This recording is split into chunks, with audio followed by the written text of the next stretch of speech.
Do you ever get in those fights? Like you'll be at home, like you and your spouse, and you guys are not talking to each other, and you're in the house together. No kids. The house is quiet, and you just stay on opposite ends, and then you pass each other in the hallway.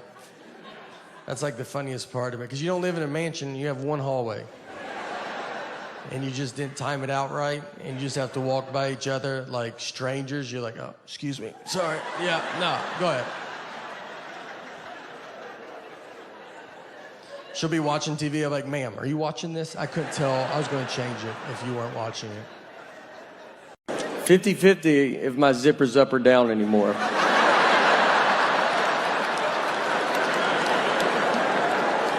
It's a true flip of the coin. I don't know what's happening. I've zipped up my whole life. And now, just head out. I'm like, all right, I'll see you boys later. Just head out. Take my pants off at home, they come off easy. I'm like, oh, that was 4 hours I was walking around like...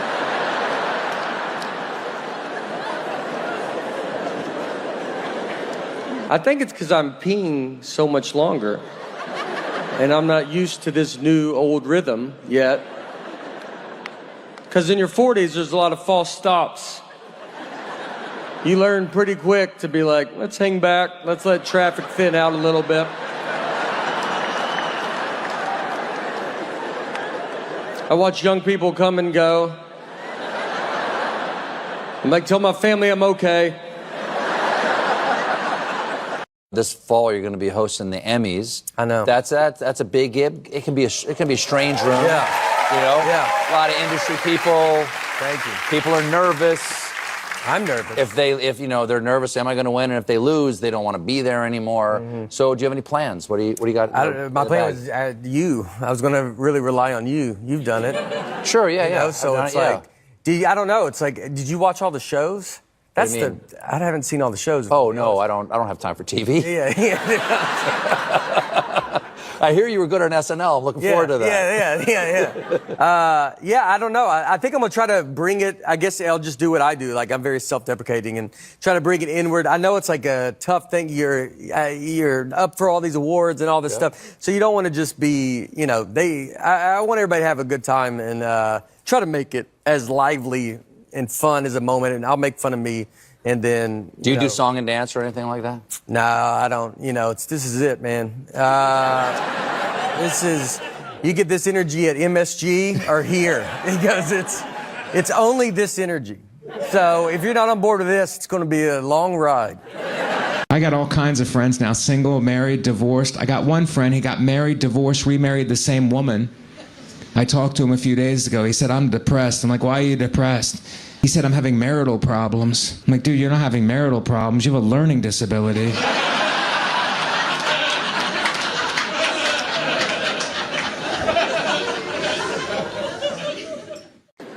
I can be wasteful. Like, if something gets to the bottom, I will throw it away. Ketchup. If ketchup gets like that much left, I'm like, blah. She will put the old ketchup with the new ketchup. That way your ketchup's always gross.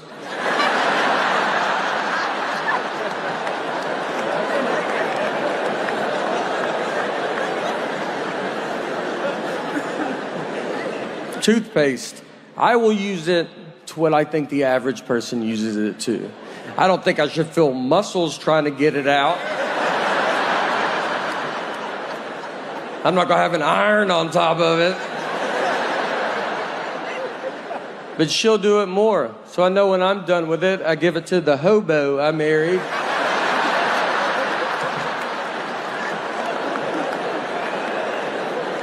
She cuts it, gets it all out. Everybody's been very nice. We're trying to see if I can do it, if my acting. That's the fun thing is you get I feel like all the audience has got to be like, can he make a movie? Can he act? And so I have an acting coach. It's been great. And you're on set and we were, yesterday we just shot for like 12 hours till like 10 o'clock at night or something. And everybody's very nice. I got some people that I've known in the movie, so I'm very comfortable with. Mandy Moore is playing my wife. She's great. The children that are my children, they're like real deal actors. So, I mean, I've got myself around people that know what they're doing. It's more fun than I thought. I didn't know for sure. I'm kind of on the go. And so, like, when you're going to be stuck somewhere for like a long, for 2 months filming a movie and the movie doesn't come out till March 13th of next year, you're like, I don't know if I'm like waiting and all this kind of stuff. I see it now. And like, as you get in it and you're shooting fun stuff, and I'm just learning what you can do, what can you do in a movie? I love it. I love it right now. You can ask me again in a month and a half and I'll tell you and see what happens. But right now, I love it. After 2 and 10, something had to change. Evolve or else.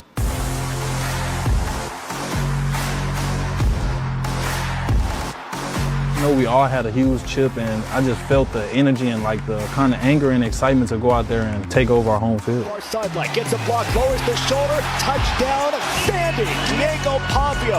He's going to chuck this one deep toward the end zone, and it's caught. Touchdown, Vanderbilt.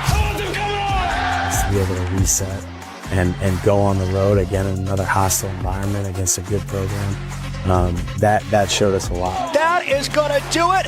Vandy wins it. Very. Give a warm welcome. And like this leg. The black guy, Nick Thune, everybody. I mean, that's how I've been doing it. I'm going to be honest with you here. I didn't even realize there was a checkout process. Just felt like you see me leave here with all these bags. You get up into that room and I'm not in there. I've checked out. I could still be checked into a lot of hotel rooms all across the country. I show up, try to check in. They're like, sir, we're showing you're still checked in here. Yeah, you owe us quite a bit of money. A lot of us were wondering if you were still alive. You left that do not disturb. We went to Europe last year, and by the way, we were flying from Nashville to London, and we go, it was 4:42 p.m. Nashville time. So as a family, I said, let's guess what time it is in London. So I said 12:42 a.m. Our daughter said 1:42 a.m. My wife, her guess was 11, and that's it.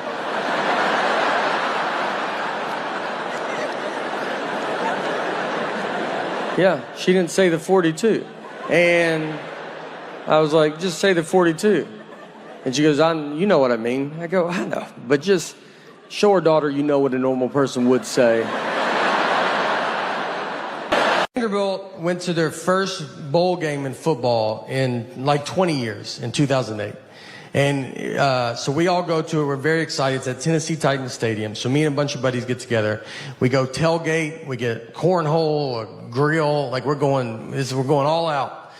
And my ticket was at will call. So I was like, look, I got to get my ticket. I'll be right back. So I go get my ticket.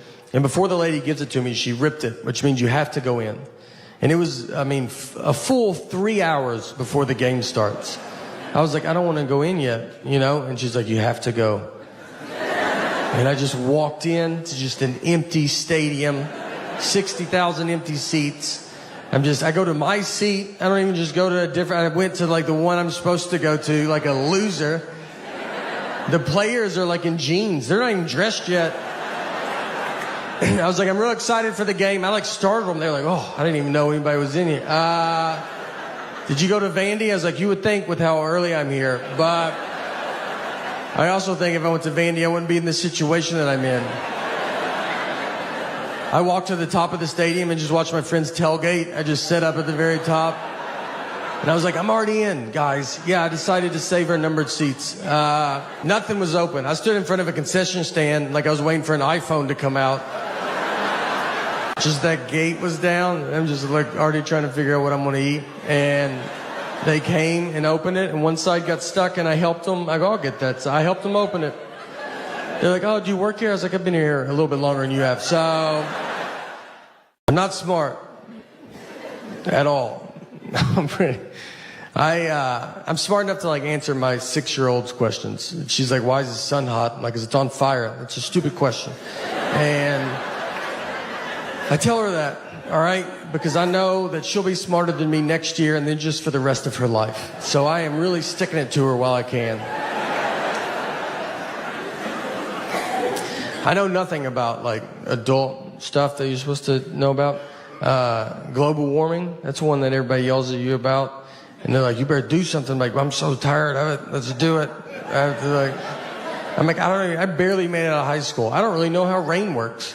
So why don't you let me figure that out, and then I'll do global warming, you know? But I've seen it rain without clouds. Where's that water coming from? So I'm pretty swamped with this rain stuff right now, but once I get to the bottom of that, I'm going to do global warming, and I've got some pretty good ideas, you know? We took a trip to Florida, to Fort Lauderdale, and her and our daughter are flying from Nashville, where we live, and I'm flying from Detroit. We're meeting at Fort Lauderdale's airport. I have to find them when they land. So I called her because I was about to take off, and I was like, all right, what time do you guys leave? She goes, noon. And it was 11:30, and they're still at home. I was like, Laura, I don't know if you even know what an airport is. But if that plane was in our driveway, I don't think you could make it.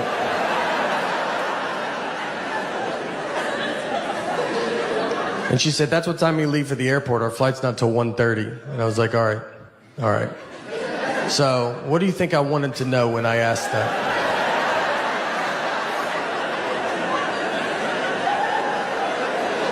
Is that what you thought the best time you could give me was a time that means nothing to nobody? What time did you go to bed last night? Just tell me that, and I'll just look up all the planes that land in Florida, and I'll guess which one I think you're on. She said, I'm sorry I don't talk the way you want me to talk. I'm like, I want you to talk like a regular person, all right? Like you've been around people before, you know? We didn't talk in Florida, I'll tell you that. Our daughter is in 3rd grade. And for 1st grade, she started taking the bus. And it was the first time she ever took the bus. So if you know as a parent, you walk them to the bus stop. It's very fun. And so we got her on the bus. She went to school. At the end of the school day, someone from the school called my cell phone. They have my wife's cell phone. They have my cell phone. They called my cell phone. And she said, hey, do you know what bus number your daughter's supposed to be on? And I said, I'm her dad. I said, are you crazy? Like, I was like, this is how you thought you would get this information, was to call the dad? You saw a mom and dad's cell phone. You go, I bet the dad knows. I was like, do you have parents? Have you ever seen a family before? You thought, let's call the husband? Unless there's 2 husbands, you should never call a husband a day in your life. I would rather you ask a lady that doesn't know her. I think she could get to the bottom of it quicker than I can.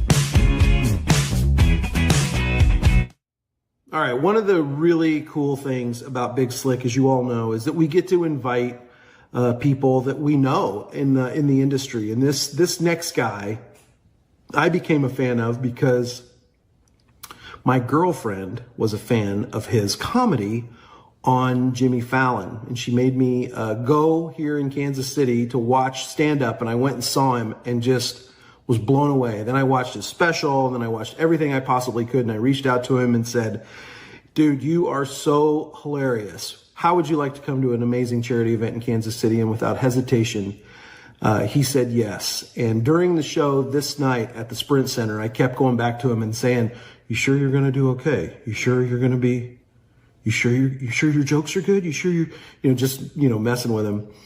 He proceeded to get up and tear the Sprint Center down. I've never seen a crowd rush to give a standing ovation like I did that night. Ladies and gentlemen, may I introduce you to my friend, Nate. How do you say his last name again? Natebargatze. Enjoy.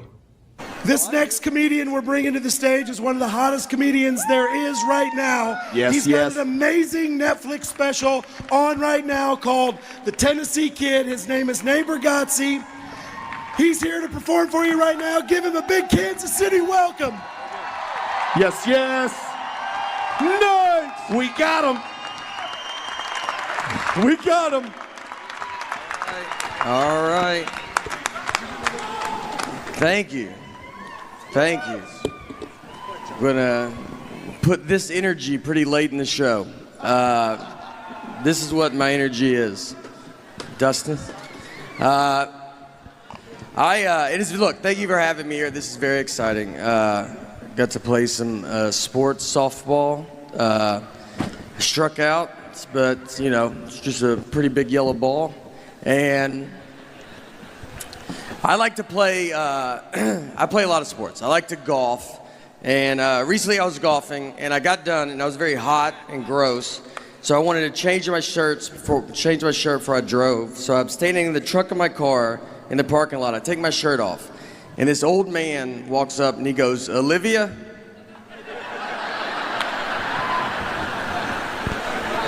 He was looking for his elderly wife and saw me with no shirt on. I covered up. I was like, "What's that?" And he was like, "All right, honest mistake." And I was like, "That hurts worse than saying Olivia." I don't know who he offended more, me or Olivia. I think we could both have a word with him. I'd love to meet her, though. I'll tell you, I'd love to see her and be like, "All right, I get it." It was an honest mistake. I don't have a good body. That's the message. It's not. You ever wear those Under Armour shirts, those skin tight ones? Like I look better without a shirt on than with that shirt on. It just shows the worst parts of your body. They have like plastic surgery, how they draw markers on you? They should just put you in that shirt and be like, obviously you can see what we're going to go after.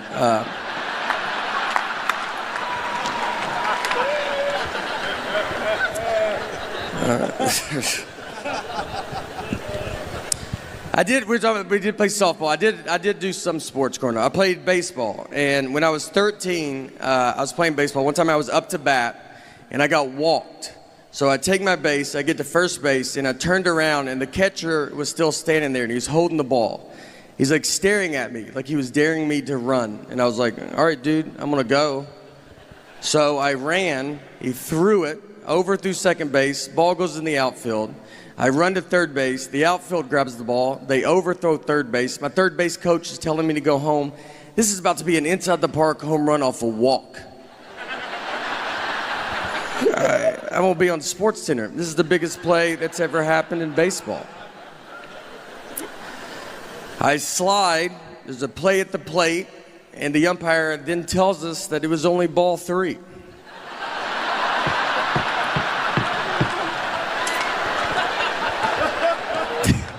This is exactly true. So, I've got to get up. Everybody's got to get up. I got to get my bat right where I left it. I got a bat again. It's 3 balls, 2 strikes. Next pitch, immediately strike out. I'm exhausted and just over baseball.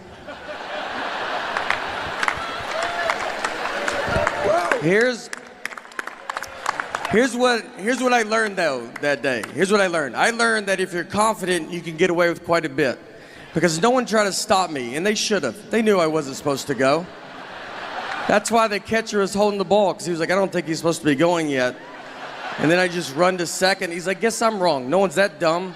And then he launches it into the outfield, who's barely paying attention. The umpire figures it out, but it's just easier to let me get back to him.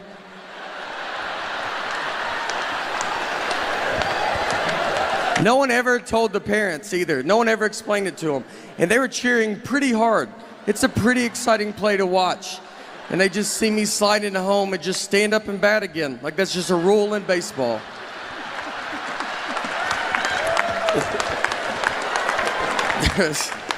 And you know what? What's funny too? The year before, I got a legit triple off a walk.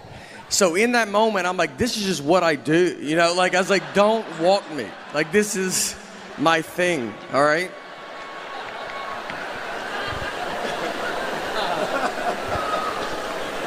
I'm a pretty dumb guy. That's the general I went to a community college for 1 year, have 0 credits. 0. My loan was like $40. I paid cash.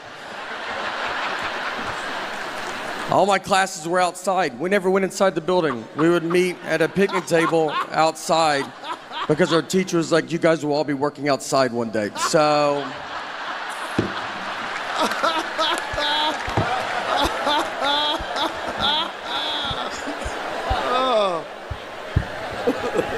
I've like thought about like if I could time travel, if I could go back in time knowing everything I know now, I don't think you would even hear about it. I think I would just get stuck. I don't know anything. Like I don't think if I went back, I don't think I could prove I'm from the future. Like, who's the next president? I'm like, just name someone and I'll tell you if I've heard of them or not. But I have no idea.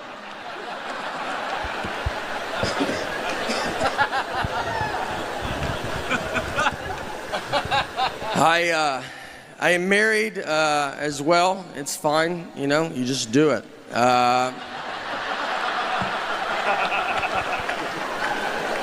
This is what marriage is. It's just one guy talking and the other's like, I'm gonna get out of here. This is not.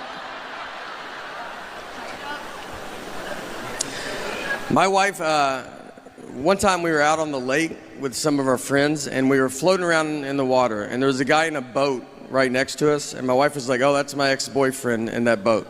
I didn't know who he was. She didn't have to say anything at all. She was just basically like, are you having fun? Because I would like to put a stop to that, and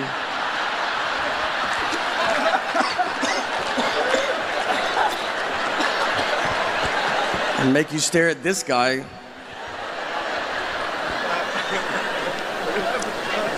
So I was staring at him, and then I looked at her, and she was staring at him, and I felt like she was staring at him to see what her life would be like if she didn't marry me.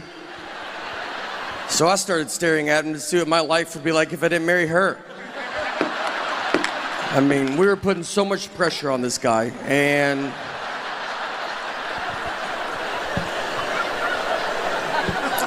nothing happened. We basically just realized we don't have a boat, but my friends were like, you shouldn't try to fight him. Why didn't you go fight him? I was like, I don't know, because I would have had to swim over to that fight. I don't know how intimidating that is for a guy to see a head in a life jacket floating his way. And then I got to get in the boat. Have you ever tried to climb into a boat from water? It's not aggressive. It takes an hour if no one is in the boat. I would need his help. That's how that fight would start.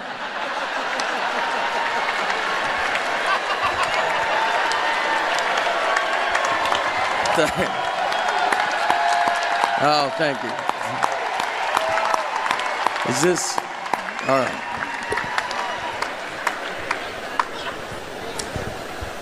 We fight a lot, my wife and I. If we get in a fight, she'll give me the silent treatment. And the silent treatment is very common. Everybody knows what it is. And I think you're just born knowing it. I don't think you're taught it. You know, it's just like something that's inside of you. Here's what made me realize that. I was rewatching the movie Sixth Sense. And look, I'm not trying to do a Sixth Sense joke. This is a 20-year-old movie. I mean, look how old he is now, Haley Joel Osment. It's that many years ago. That's the baby. It's 20 years old. I also have to spoil it for you, but again, it's 20 years old. So if you haven't seen it by now, then I don't know what to tell you. But think about when you saw this movie for the first time. None of us knew he was dead, too, by the way, just so you know. And if you haven't seen it, like, that's a pretty big part of it. But for those that have, think about it. When you saw this movie for the first time, none of us knew he was dead. That was the biggest surprise we've ever seen in a movie. We just thought his wife wasn't talking to him for like a year. That made more sense to us than him possibly being dead.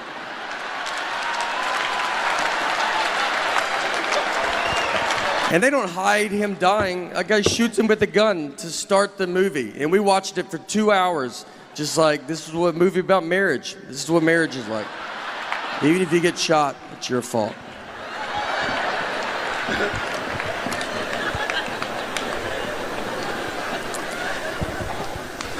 We have a daughter as well, and when my daughter was to be born, I'm from Nashville, and when she was to be born, we were living in New York, but she was not born in New York. We flew home. She was born in Tennessee. I don't need her growing up thinking she's better than me. So I was like, you start where we start, all right? No one gets a leg up in this family.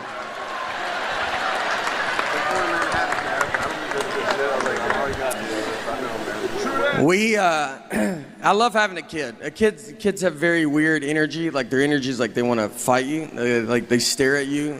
They stare at just strangers for so long.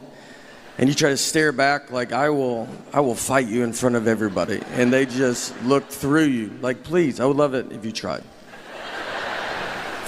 I'm a big chain guy. I go to a lot of chain things.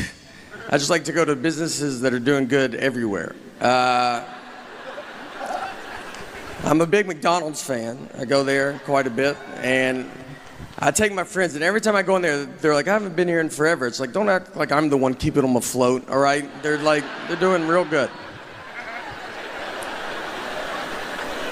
So I went in with a buddy of mine, another comedian named Louis J. Gomez. And me and Louis, we go in, we ordered our food at McDonald's, and we sit down at our table. And then Louis went to the bathroom. He left me alone with his food. So I was like, you know what? I'm going to play a prank on him. So I grabbed his hamburger, I unwrapped it, I took a bite out of it, and I wrapped it back up and put it back on his tray. That's my big prank, right? Like when he comes back from the bathroom, I'll be like, dude, did they just eat your burger? That's crazy that they're doing that, right? Is that crazy? It's a dumb prank. It's harmless. It should never leave the table. All that should happen is Louis should come back, he should open his burger, and his first reaction should be to look at his best friend who's sitting with him, who also, by the way, dabbles in comedy, and just be like, hey, I just want to run this by you before I unexpectedly go freak out on this entire McDonald's. That's what I thought would go down. Just a little, hey, did you touch my food the only time it's out of my sight? I just want to know before I try to fight a group of people that are going to be pretty confused on why they're fighting. But instead, I got to learn I'm friends with a lunatic and a guy comfortable fighting McDonald's employees because he opened his burger and could not have ignored me quicker. He looked at them so fast, almost like he expected them to do it, like it's happened before. And he's like, again with this. I will fight all of you till I find out who ate my burger. And he gets up, he starts walking towards them. I can't believe it's working. We have gotten so much farther than I'm prepared to get. So I just grabbed him. I go, dude, I ate it. Like, why would you not look at me once to see if I did this? And I get him to sit down, and it's weird. Like, everybody's looking at us. It takes 10 minutes for people to quit filming us with their phones. And it hits me. I'll just sit there. I was like, you're gonna get killed one day, man. I was like, let's pretend I'm not here. Let's pretend that someone did eat your burger that worked at this McDonald's. You're just gonna go blindly fight him. Not even try to size him up, see what he looks like. Do you really think you could beat up a guy that is apparently pretty confident in himself, that he's making burgers, he's then eating them, and then he's wrapping them up and just sending them out to whoever? You don't think that guy's probably the greatest fighter of all time? I think you're gonna walk to the McDonald's counter and be like, who ate my burger? And all the McDonald's employees are gonna part ways. They know exactly who you're talking about. And in the very back, you see a guy cracking his neck. He's got his fist in the fryer. Doesn't even know it. Just warming his hands up. All right, that's it for me. Thank you guys for letting me come out, honestly. I appreciate it. Thank you. Thank you. Thank you. Unbelievable. Natebargatze, everybody. Natebargatze.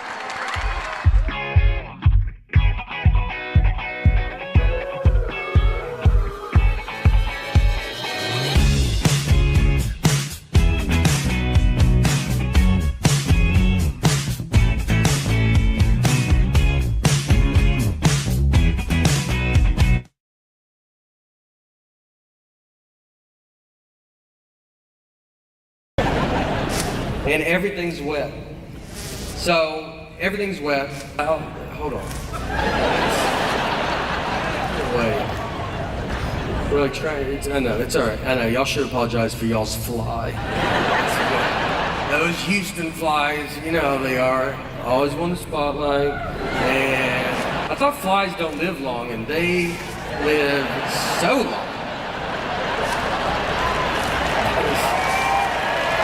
Thank you.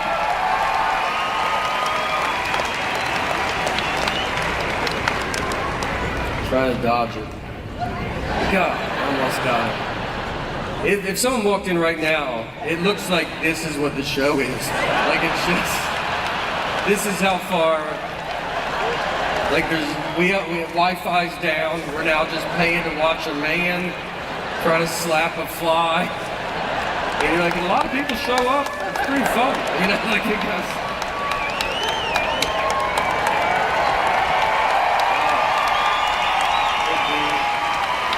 We're at a Holiday Inn Express. So the breakfast buffet there is where they have the cereal where you turn the knob and like 4 pieces fall out. It's like how you feed a cat for a long weekend, you know? And you're like, that's enough. They had batter and syrup. And so you pour they had the waffle iron where you make it yourself. So you pour the batter on the waffle iron, you shut it, you turn it over, it locks, it cooks for 2 minutes, you turn it over, you open it, half the waffle comes off, half stays forever. That's how you eat a waffle. So I'm with my buddy of mine that's my age. So we go through, he's in front of me, not really talking or anything, just going through. He gets to it. It's batter and syrup. They're in clear containers. They're not labeled, but they're in clear containers. He gets the syrup and starts pouring it on the waffle iron. And I'm not even stopping him because he's not doing it where he's going, I've never done that. He's doing it where we're probably going to try it after. I mean, he's just like, you're like, dude, I can't wait to see what this guy's making. Like, he might know something that I don't know. He shuts it, turns it over, it cooks. He's like looking at us. We're like, I mean, the whole line's like, yeah, what is that going to be? And it makes black smoke is what it makes. Just, I mean, dark black smoke. Just starts filling the lobby. The manager comes over. He's like, what are you doing? He's like, I guess I poured the wrong one. These are not labeled. And the guy's like, they're in clear containers. Do you not know the difference of batter and syrup? And he's like, I bet it happens all the time. He goes, I've worked here my whole life and I've never seen this. So they threw the waffle iron. They just throw it away. That's what they have to do. Just throw it away. It's over. And now there's no waffle. I mean, we went from all about to get a waffle to it's upside down in a trash can. And then he just turns and looks, and it's just a line of people with that little foam plate. And just everybody's sad. I just hear someone in the back go like, I set my alarm for this. I mean, 2 guys didn't have shoes on. They go, I ran down with no shoes in that elevator. I thought I was going to miss it. Once I was checking a bag, and the guy by the counter, he sees my ticket says Nathan, the license says Nathaniel, and he was like, this is not good. He goes, these names don't match. And I was like, but they match, right? Like, you can see the leap that we took to get from one to the other. And he was like, but they're not the same. I was like, but they're the same. And I'm realizing he cannot find out people call me Nate at that point. I mean, he can't handle that. He's going to call the police over to be like, there's a guy with 3 names trying to fly right here. If you guys want to just shoot him from over there or something. So I was like, what do you want me to do? And he goes, you should go home. That's all I honestly said. I said, look, I'll give you that those names don't match. But what I think is going to help a ton is the picture on the ID. Something that I've always loved that they did. And I think with 70% of that name matching and 100% face, it's 170%. I think I'll get through. I've been doing these drive-in shows, these drive-in movie theater shows, and my buddy Nick Novicki's been with me, and Nick's a little person, very fun. We started a comedy together. Nick's very fun to be friends with. He very easy to trick. We were once at a coffee shop, and a guy was sitting near us with a big husky dog, and Nick just goes, "Hey, you think that's a wolf?" And I just said, "Yeah, I do think it's a wolf." They just passed a law that if you can catch a wolf, you can have it as a pet. And he goes, should I go ask him about it? I was like, I mean, absolutely. You know, I mean, he wants to talk about it. That's why he brought that wolf out here. And I watched him walk over to him and just go, excuse me, is that a wolf? And the guy, I mean, he didn't really know how to answer it. He said, what? I mean, you think I brought a wild wolf to this coffee shop? and the wolf's just being cool about it. It's not losing its mind right now. When we were doing these driving shows, we were all on a bus together. I convinced Nick that I didn't know who Nancy Kerrigan and Tanya Harding were. Nick is learning this, that I do know who they are. He's learning right now with you. I never told him. I absolutely know who they are. He brought all his references are just 90s sports references. He only can reference the 90s. And so he brings up Nancy Kerrigan and Tanya Harding, and I was like, who's that? He's like, what? You don't know who they are? And I was like, I don't think anybody knows who they are. And he goes, dude, it's like a huge story. It's like figure skating is like a mafia hit. I was like, I've never heard this, dude. Don't you think I would have heard it? I mean, I was like, no one knows this. He's like, he's losing his mind. I go, they should make a 30 for 30 if it's that good. He goes, they did. Another guy's like, they should make a movie about it. He goes, there's a movie. And he's just losing it. One of my favorite ones was, this was forever ago. We're going to a friend's house, and it was a 4-flight walk up. And so we had to walk 4 flights. Obviously, I walk faster than Nick, and I used to wait for him, but we've just been friends too long. I can't. We're like an old married couple. I'm just gone. So I knew where we were going, and I knew that he did not. So I leave him, and I go into my buddy's apartment. I was like, Nick doesn't know where you live. So that's fun, you know, just see what happens. About 30 minutes go by. Nick finally comes into the apartment, and I asked him, I was like, where were you? He goes, I didn't know where to go. And I go, I know. So, like, you've been gone for a long time. You know, did you go back outside? He goes, oh, no, I've been in someone else's apartment all this time. He went into he was just trying handles. And the door opened, he walked in, said, I'm with Nate, and went and sat on their couch. That's how far he made it. Think about where your couch is. That's how deep he made it into their place. And he's so confident, I mean, they had to be like, I don't know, maybe we know a Nate, you know? When you've been in a fight, and you're like, all right, how long is this fight? Is it happening still? Is it over? I don't know. I got to fill it out, you know? She never uses words like sorry. I'd love to hear that. I mean, that's a word she definitely doesn't know what it means. And I say it all the time. I walk around the house with just a sack of sorries, just handing them out all day. I try to give her some, like, would you like to carry some of these? She's like, I don't have pockets, so I'm good. We didn't talk that whole night. I mean, we're just sitting there, our daughters, like, we're watching TV, eating, and I'm like, hey, you know your mom's crazy, right? And she's like, did you do your homework, or you don't want to be dumb like your dad? And then your daughter's just like, are y'all lunatics? I don't read any books. I don't do it. And I think that matters. I do think that matters. Reading, I believe, is the key to smart. That's what I've always said. And I don't do it because every book is just the most words. It doesn't let up. I mean, every page is more words. It's like, what are you talking about there? Put some blank pages in there. Let me get my head above water for 2 seconds. I don't know anything about history. And I can tell because every history movie I watch on the edge of my seat. What is gonna happen? I watched Pearl Harbor. I was as surprised as they were, you know? I don't read. Yeah, and I think that matters. Reading is the key to smart, I believe. And I don't do it. I think it's caught up to me. I want to do it. I like the idea of reading. I even buy books. But these books are the most words.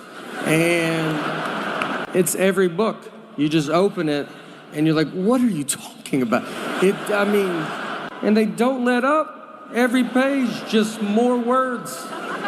How about you put some blank pages in there? Why don't you let me get my head above water for 2 seconds? Look, I can be wasteful. Like, if something gets to the bottom, I will throw it away. Ketchup. If ketchup gets like that much left, I'm like, blah. She will put the old ketchup with the new ketchup. That way your ketchup's always gross. Toothpaste. I will use it to what I think the average person uses it to. I don't think I should feel muscles trying to get it out.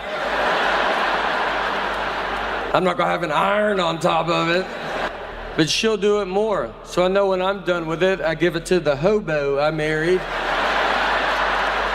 She cuts it, gets it all out. I married an old man from the Depression is who I married. She would have thrived during the Depression. I don't think she would have known there was a Depression. I went to career day for my daughter's school, and I get what I do is very fun. But I was nervous because I'm there with real people and they're smart. And so I was hoping to sit at a table alone. They put me at a table with a surgeon, which I think they did it on purpose. Almost to show the kids, here's the difference between reading. So the kids come up, and they're like, what subjects do you use for comedy? And I don't even know what the subjects they're taking. I was like, I do English. I do mostly English on stage. They asked him, how long did you go to school to be a surgeon? And he's like 54 years or whatever. It's like and they asked me, they're like, how long to be a comedian? I was like, you're good now. So, look, finish elementary school, make your parents happy, but then I'd get out and get after it. I do zero working out. Not even, it's not like you're like, whoa, wow. Like it's like, yeah, we figured that. Every hotel I go to, I ask if they have a gym. I don't even have clothes that I could work out in. There's no way. I'm like, is it 24 hours? I was going to start tonight at midnight. So I was wondering if that's... What I've learned, what's easier than working out is just tell people that you used to weigh 300 pounds. That's a lot. They don't know, So I've never weighed 300 pounds, but I look pretty amazing for a guy that used to weigh 300 pounds. You're like, yeah, I got tired of being tired, all right, Today's my cheat day, obviously, but normally I'm pretty strict.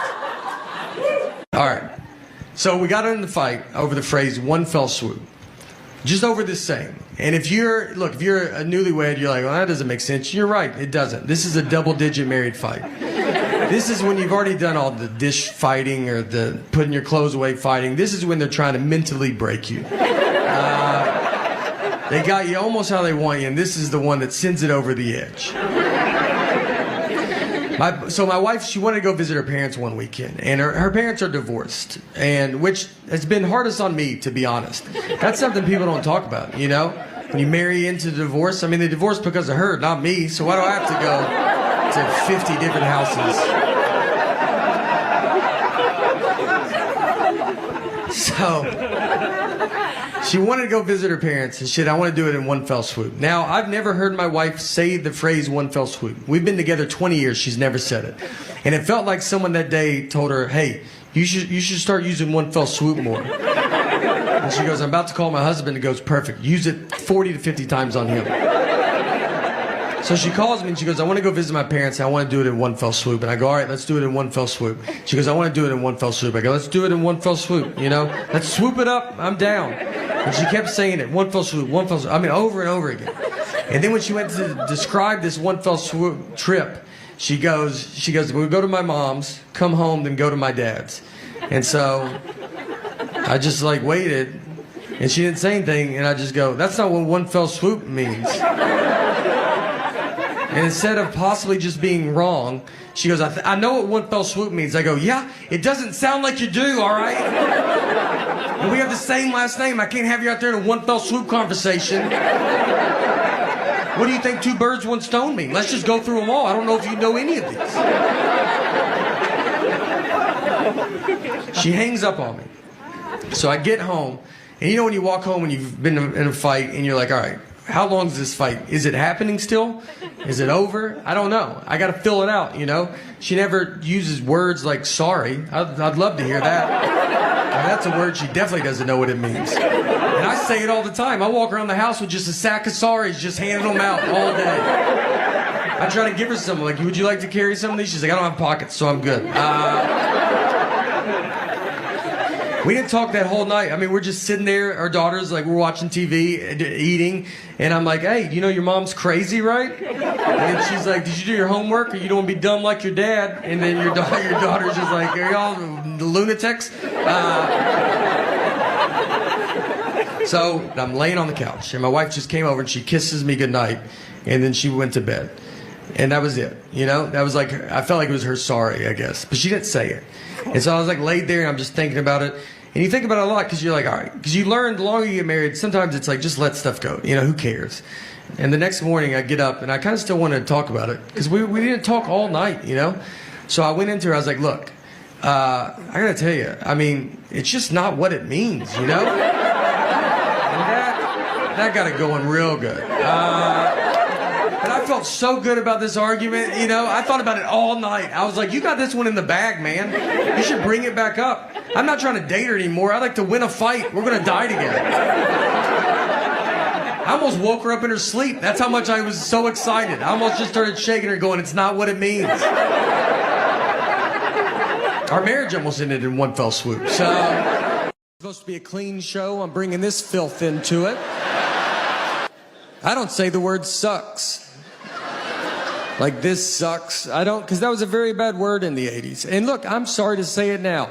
My dad took us to see the first Karate Kid at the movie theater, and they said sucks in it. And right when I heard it, I looked at my dad and I go, what kind of trash you bringing us to? I was not allowed to watch anything. I mean, when they made The Simpsons, it was like, I guess they're just showing R-rated TV shows now. She does whatever she wants. She turned 18 and got a tattoo. And I was like, well, you're going to get in pretty big trouble when they find that out. And she goes, I'm 18. I can do whatever I want. I go, yeah, well, I'm 28. I'm still hiding wine, so I don't think you can. Pardon my language, but I think it stinks what's going on. I think it stinks. I'm married. I'm still married. And I like to say it, you know, like I'm at the same job, just like, yeah, no, still work there. Yeah, right out of high school. Only job I applied for. My wife will tell me that she always says that I don't like the way she talks, and it's not her voice. I like the sound of her voice. That'd be a big problem, I think, if it was like, it's your voice. I just hate it. Just to go to couples therapy and be like, can you hear it right? Like, it's not, you know, it's not fun. My wife will tell me that she always says that I don't like the way she talks, and it's not her voice. That'd be a big problem, I think, if it was like, it's your voice. I just hate it. I called her because I was about to take off, and I was like, all right, what time do you guys leave? It was 11:30, and they're still at home. I was like, Laura, I don't know if you even know what an airport is. But if that plane was in our driveway, I don't think you could make it. So, what do you think I wanted to know when I asked that?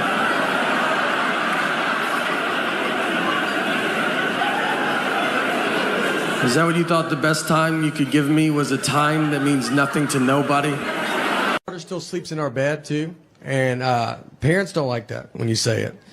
They're like, you got to keep them outside, don't look at them.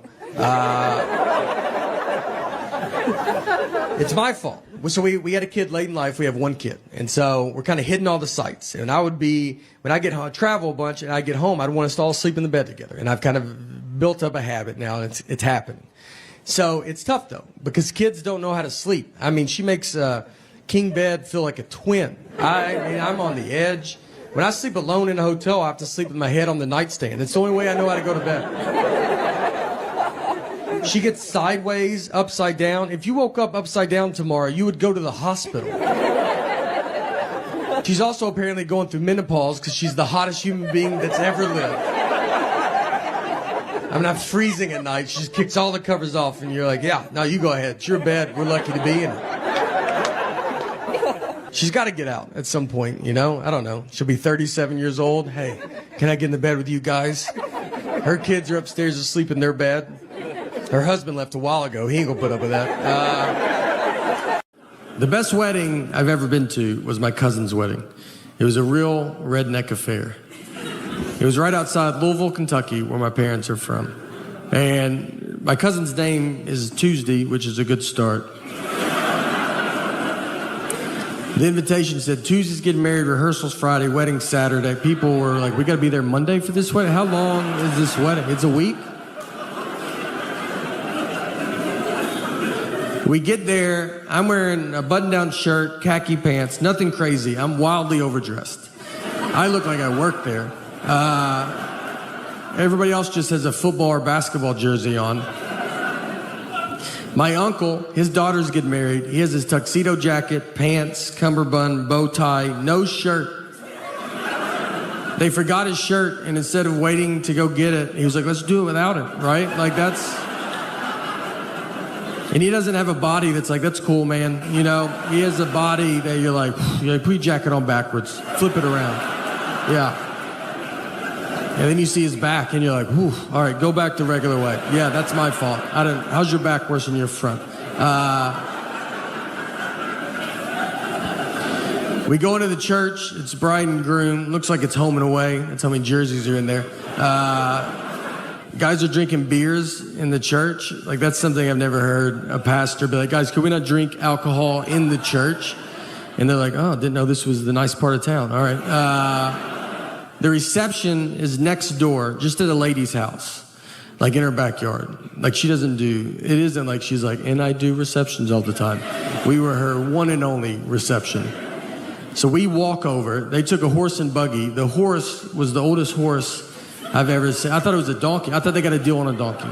And the guy was like, this horse was in the Kentucky Derby. Like, the first one that they did? Is that Secretariat's father? How old is this horse, man? You know they lay down, right? So we walk. It took them 45 minutes. They went up a driveway and back down the next driveway.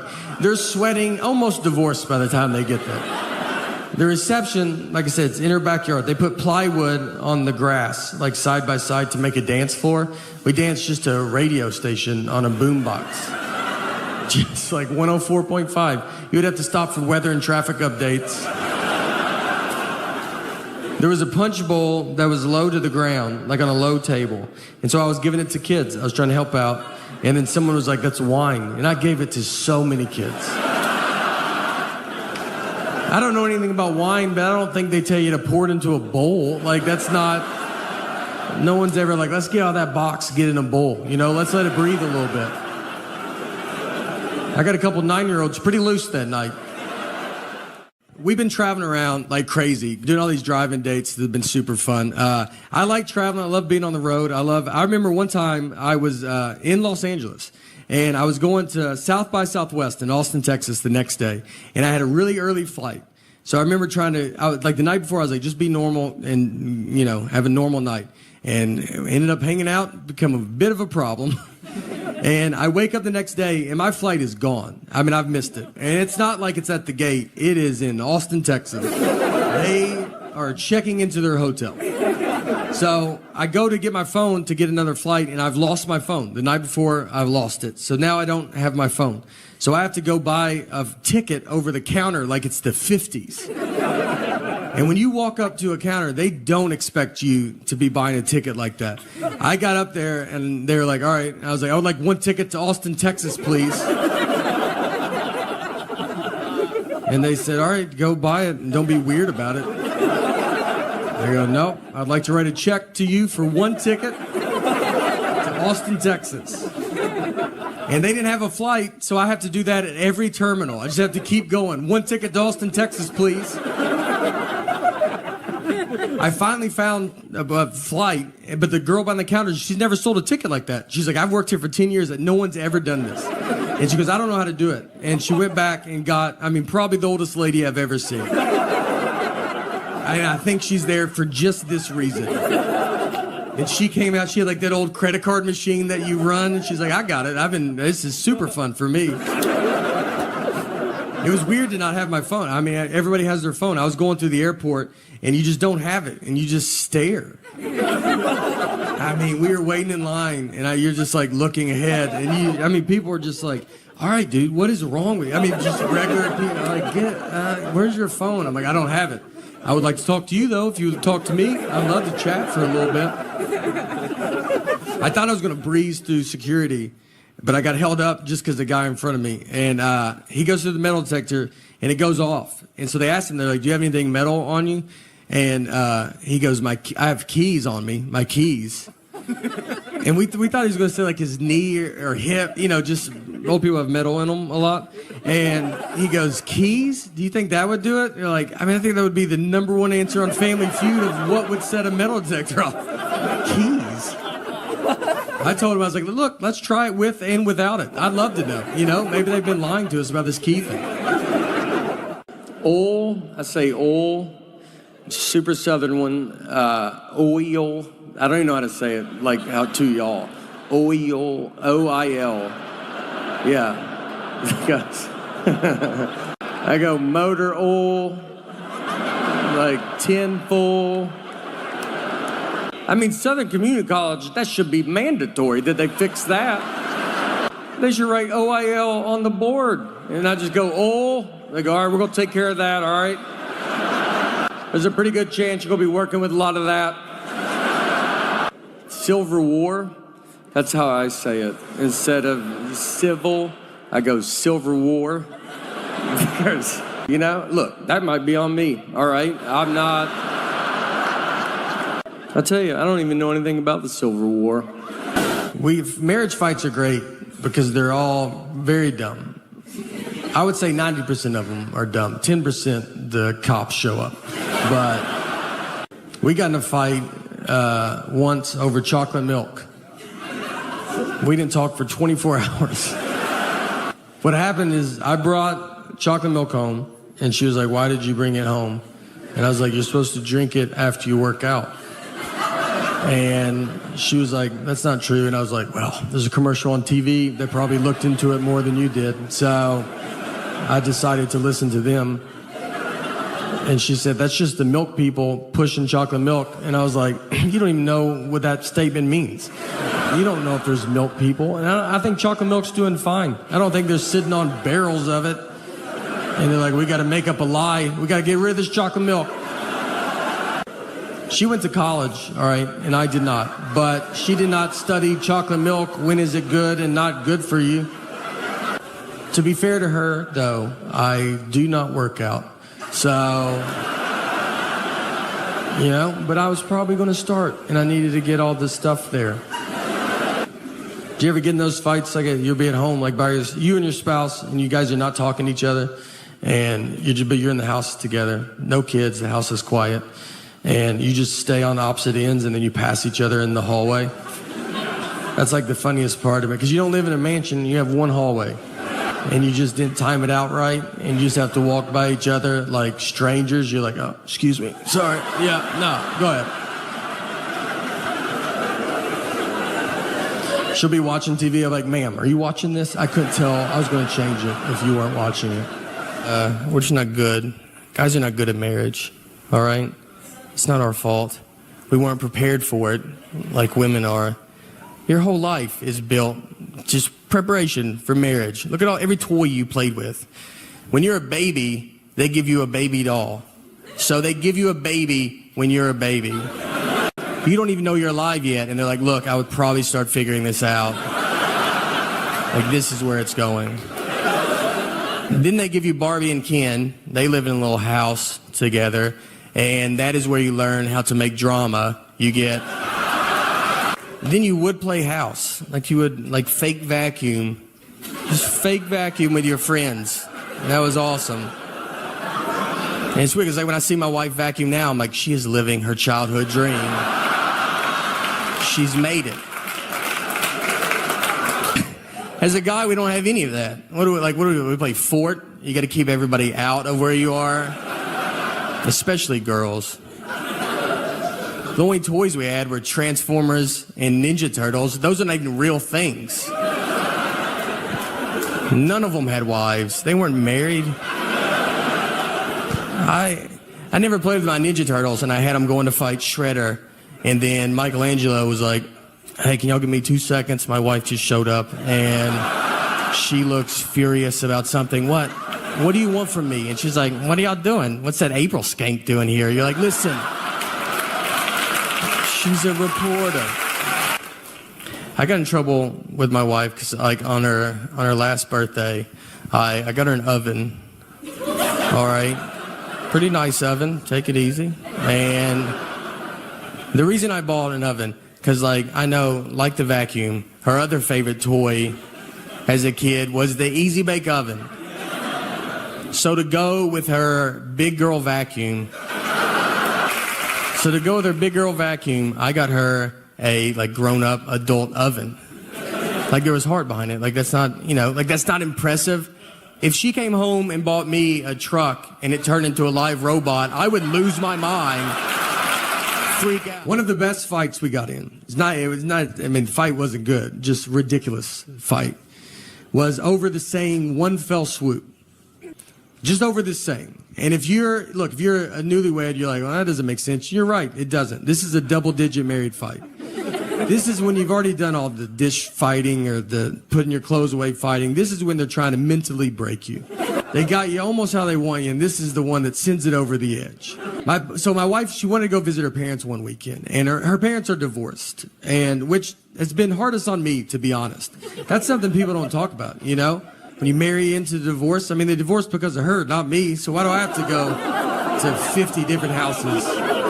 So she wanted to go visit her parents, and she said, I want to do it in one fell swoop. Now, I've never heard my wife say the phrase one fell swoop. We've been together 20 years. She's never said it. And it felt like someone that day told her, hey, you should start using one fell swoop more. And she goes, I'm about to call my husband. And goes, perfect. Use it 40 to 50 times on him.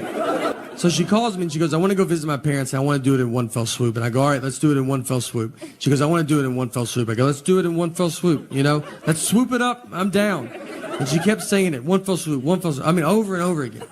And then when she went to describe this one fell swoop trip, she goes, we'll go to my mom's, come home, then go to my dad's. And so I just like waited and she didn't say anything. And I just go, that's not what one fell swoop means. And instead of possibly just being wrong, she goes, I know what one fell swoop means. I go, yeah, it doesn't sound like you do, all right? And we have the same last name. I can't have you out there in a one fell swoop conversation. What do you think two birds, one stone mean? Let's just go through them all. I don't know if you know any of these. She hangs up on me. So I get home, and you know when you walk home and you've been in a fight, and you're like, all right, how long is this fight? Is it happening still? Is it over? I don't know. I got to fill it out, you know? She never uses words like sorry. I'd love to hear that. I mean, that's a word she definitely doesn't know what it means. And I say it all the time. I walk around the house with just a sack of sorries, just handing them out all day. I try to give her some, like, would you like to carry some of these? She's like, I don't have pockets, so I'm good. We didn't talk that whole night. I mean, we're just sitting there, our daughters, like, we're watching TV, eating, and I'm like, hey, you know your mom's crazy, right? And then she's like, did you do your homework, or you don't want to be dumb like your dad? And then your daughter's just like, are y'all lunatics? So I'm laying on the couch, and my wife just came over, and she kisses me goodnight, and then she went to bed. And that was it, you know? That was like, I felt like it was her sorry, I guess. But she didn't say it. And so I was like laid there, and I'm just thinking about it. And you think about it a lot because you're like, all right. Because you learn the longer you get married, sometimes it's like, just let stuff go. You know, who cares? And the next morning I get up, and I kind of still wanted to talk about it because we didn't talk all night, you know? So I went into her, I was like, look, I got to tell you, I mean, it's just not what it means, you know? And that got it going real good. But I felt so good about this argument, you know? I thought about it all night. I was like, you got this one in the bag, man. You should bring it back up. I'm not trying to date her anymore. I'd like to win a fight. We're going to die together. I almost woke her up in her sleep. That's how much I was so excited. I almost just started shaking her going, it's not what it means.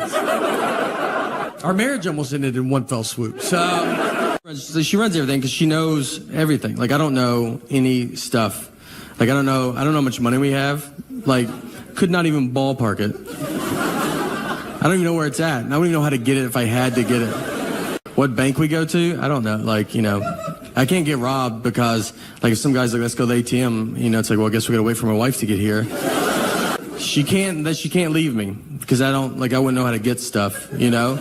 Like, she can't even die. If she starts dying, I'll die so much faster than her because I don't know what to do. Like, I don't have to call her mom and be like, hey, did she ever bring up bank stuff to you at all? Did you ever talk about that? Or what did she do for a living? Do you know? What was her deal? Me and my wife fight a lot, like normal, like normal fighting. It's easy to fight when you're married, I think. Marriage and prison are the two easiest places to start to fight. Everybody's really tense and on edge. No one remembers why they got there. My wife will get mad like when I hang out with my buddies. She's always like, oh, you always have so much fun with your friends. You always laugh with them a lot. You never laugh that much with me.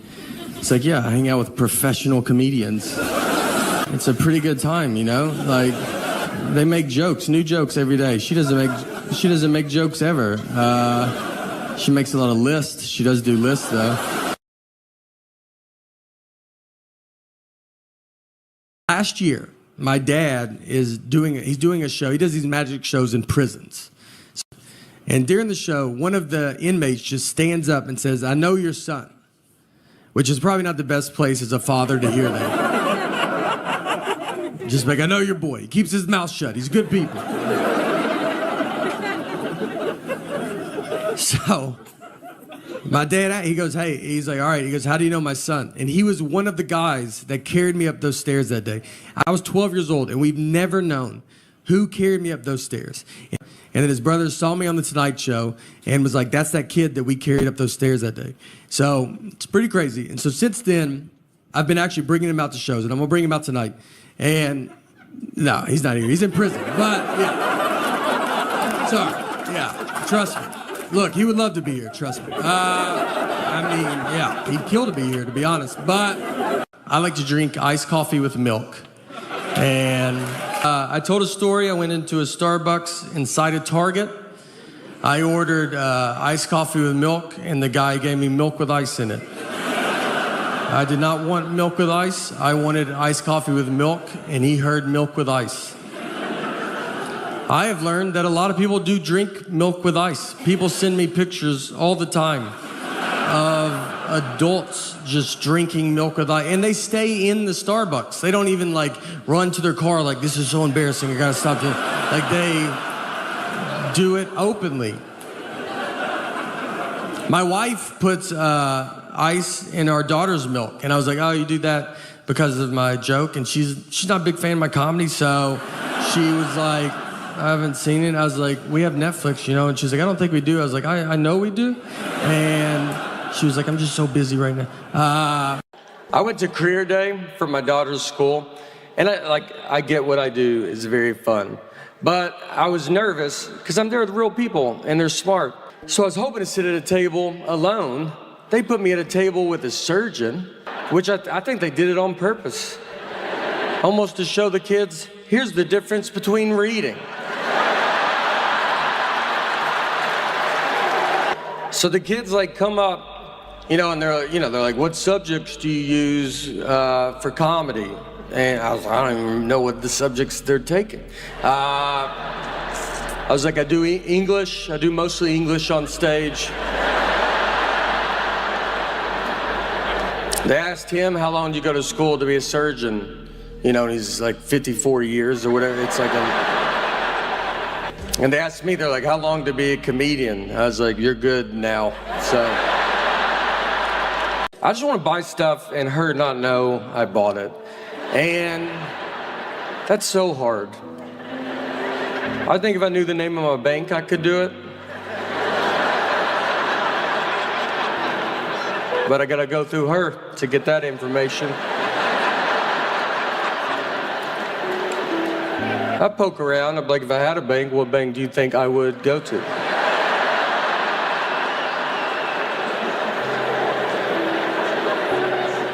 I also once a week walk into a bank and go, hello, is my money in this bank?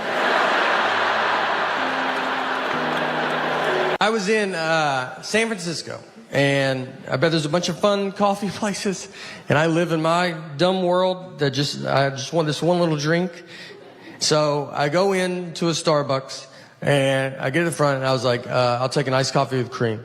She goes, with cream? I go with cream. And then she goes, iced coffee with cream? I go, iced coffee with cream. She goes, with cream? I go with cream. And she said it one more time. She said, so iced coffee with cream? And at that point, I should have said, what's going on right now? Where are you at in your head? Because I feel like we're in two different places. But I was nervous, and there was people behind me, and I was like, cream or no cream? Honestly, I'll give you $20 if you let me leave right now. I cannot. This is the most I can talk about this. I don't even know what's happening anymore. So I paid. I go stand in line, you know, where you got to wait for your drink. There's like 5 of us waiting for our drinks. So she puts the iced coffee up there first, no cream. And I was like, whatever. I'll just do it myself, you know? Like, I don't like doing it myself, but I was like, all right, I'll just do it. So before I could get it, she's walked back with a can of whipped cream, and she's shaking it. And I'm just looking at it, like, thinking that's someone else's. I'm like, someone's getting whipped cream. That's fun. One of you guys are getting whipped cream? And I look down, and she starts spraying the whipped cream on top of my iced coffee.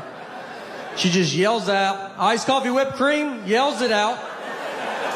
The other 4 people, they turn their back. Like, they don't want you to accidentally think that's what they ordered.